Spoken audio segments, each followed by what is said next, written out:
सभी को जय भीम, नमो बुद्धाय। कल को दीपावली है, सब लोग दीपावली मनाएंगे।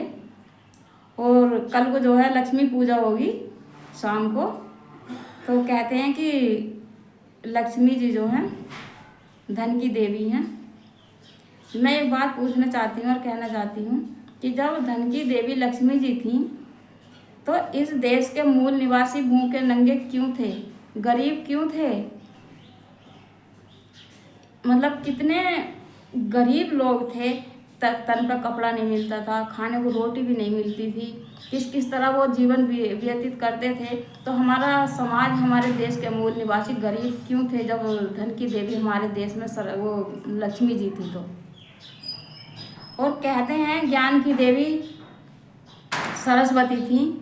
जब ज्ञान की देवी सरस्वती थी तो फिर हमारा समाज अनपढ़ गंवार क्यों था? बताइए, हमारा समाज अनपढ़ गंवार क्यों था? और कहते हैं कि इस दिन जो है राम वापस आए थे, तो उनके आने की उसमें याद में जो है खुशी में दिए जलाते हैं। तो एक बात बताइए, आप रामायण पढ़िए, रामायण में कहीं भी जिक्र नहीं है कि इस दिन, इस महीने में और इस दिन राम वापस आए थे।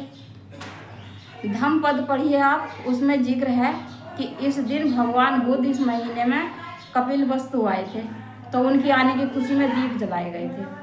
तो तब से जो है दीप उत्सव मनाते हैं। लेकिन लक्ष्मी पूजा नहीं होती थी।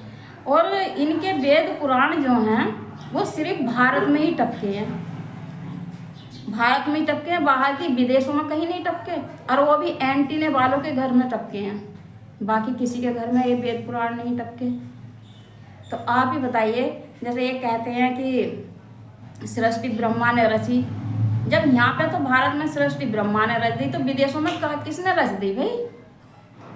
सोचने वाली बात है कि विदेशों में भी तो इंसान है, तो वहाँ सृष्टि किसने रच दी? वहाँ तो वेद पुराण भी नहीं है और अच्छे से जिंदगी चल रही है। तो मैं ये कहना चाहूँगी कि आप लोग इनके वेद पुराण पढ़िए, इनके इतिहासों को पढ़िए, इनके जो लोल कपोल लिखी हुई हैं आपको सब पता चल जाएगा। हमें इनके पढ़ने की ज़रूरत है, क्योंकि ये लोग, अब तक हमारे समाज अनपढ़ था, जो ये बोल दिया इन्होंने वही हमने मान लिया। अब हम पढ़े लिखे हैं, हमारे बच्चे पढ़ रहे हैं, लिख रहे हैं, आगे बढ़ रहे हैं, तो वो इनके इतिहासों को पढ़ रहे हैं, तो उन्हें जानकारी मिल रही है, तो अब हमारा समाज जागरूक हो गया। तो मैं ये कहना चाहती हूँ सबसे कि मूल निवासियों, जागो जागो जागो।